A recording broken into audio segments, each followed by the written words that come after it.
खेरा का गैर पंजाबियों के खिलाफ बयान, कहा हिमाचल की तर्ज पर बने कानून पंजाब की डेमोग्राफी नहीं बिगड़ने देंगे। पंजाब अगर अपनी डेमोग्राफिक सिचुएशन को, आबादी के संतुलन को बचाना चाहता है और अगर ये कानून बनाएंगे हम, तो इसमें क्या बुरी बात है। यूपी के बस्ती में प्रधानमंत्री नरेंद्र मोदी ने पिछली सरकारों पर बोला हमला, कहा जमीन पर माफिया करते थे कब्जा, आपका एक वोट तुष्टीकरण की राजनीति को कब्रिस्तान की राजनीति में गाड़ देगा। 25 मई को आपका एक वोट तुष्टीकरण की राजनीति को कब्रिस्तान में गाड़ देगा। आरक्षण को लेकर कांग्रेस पर बरसे पीएम मोदी, कहा कांग्रेस को पिछड़ों से नाराजगी है, जो वोट जिहाद करते हैं उन्हें आरक्षण देना चाहती है कांग्रेस। ये लोग दलितों, पिछड़ों का आरक्षण छीनकर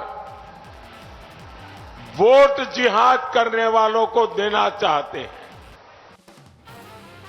प्रधानमंत्री नरेंद्र मोदी का इंडी गठबंधन पर तंज, कहा विपक्ष के हर नेता का आंकड़ा अलग, 2 दिन पहले बोली बात उन्हें याद नहीं रही। सीएम योगी का इंडी गठबंधन पर पलटवार, का इंडी गठबंधन पूछता है 400 पार का नारा क्यों, जनता कहती है जो राम को लाए हैं हम उनको लाएंगे।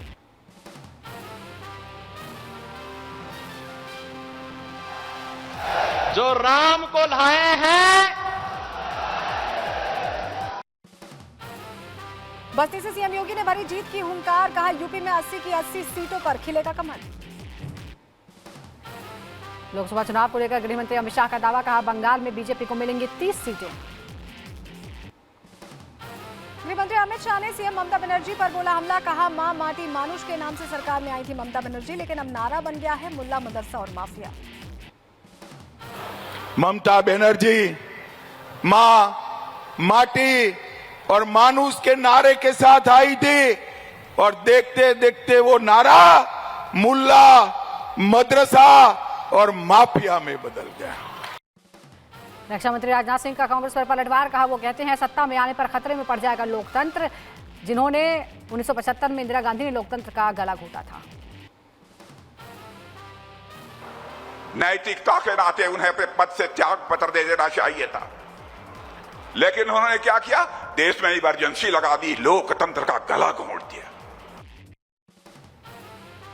पुणे हिट एंड रन मामले में देवेंद्र फडणवीस ने राहुल गांधी पर साधा निशाना, कहा इस मामले पर राजनीति करने की जरूरत नहीं, वोट के लिए जो राजनीतिकरण राहुल गांधी करते हैं मैं उसकी निंदा करता हूं। हर चीज में वोटों की राजनीति को लाने का जो प्रयास राहुल गांधी करते हैं, मुझे लगता है कि ये बहुत गलत है और उन्होंने इस घटना का जो राजनीतिकरण किया है मैं उसकी भर्त्सना करता हूं। झारखंड के पूर्व सीएम हेमंत सोरेन को सुप्रीम कोर्ट से बड़ा झटका, अंतरिम जमानत वाली याचिका को कोर्ट ने खारिज किया, चुनाव प्रचार के लिए मांगी थी अंतरिम जमानत। टेंडर कमीशन घोटाले मामले में झारखंड में मंत्री आलमगीर आलम की बढ़ी रिमांड, कोर्ट ने आलमगीर आलम की 5 दिन की बढ़ाई रिमांड, 15 मई को ईडी ने किया था गिरफ्तार। यूपी के डिप्टी सीएम केशव प्रसाद मौर्य का बयान, कहा जो काम कांग्रेस 60 साल में नहीं कर पाई वो मोदी सरकार ने 10 साल में करके दिखाया है, देश की जनता बीजेपी का बटन दबाकर कांग्रेस को जवाब देगी। यूपी के डिप्टी सीएम ब्रजेश पाठक का बड़ा दावा, यूपी में चारों तरफ बीजेपी की लहर, 80 में 80 सीटें जीतेंगी बीजेपी। छपरा की घटना पर बिहार के डिप्टी सीएम सम्राट चौधरी का आरोप, कहा रोहिणी आचार्य के लोगों को भड़काने का काम किया, जांच रिपोर्ट आने पर होगी कार्रवाई। आगे बढ़ेंगे, अगली खबर का रुख करेंगे। बिहार के डिप्टी सीएम सम्राट चौधरी का लालू परिवार पर बड़ा आरोप, कहा रोहिणी आचार्य ने किया सरकारी सुरक्षा का गलत इस्तेमाल, रोहिणी के साथ थे लालू राबड़ी के गांड। आप सरकार के मंत्री आतिशी ने जीत का दावा किया है, कहा इंडी गठबंधन को मिलेगी दिल्ली की सभी 7 सीटें, दिल्ली की सभी सीटें हारेगी बीजेपी। बिहार बीजेपी से पवन सिंह निष्कासित, निर्दलीय चुनाव लड़ने पर कार्रवाई, कारागार सीट से उम्मीदवार हैं पवन सिंह।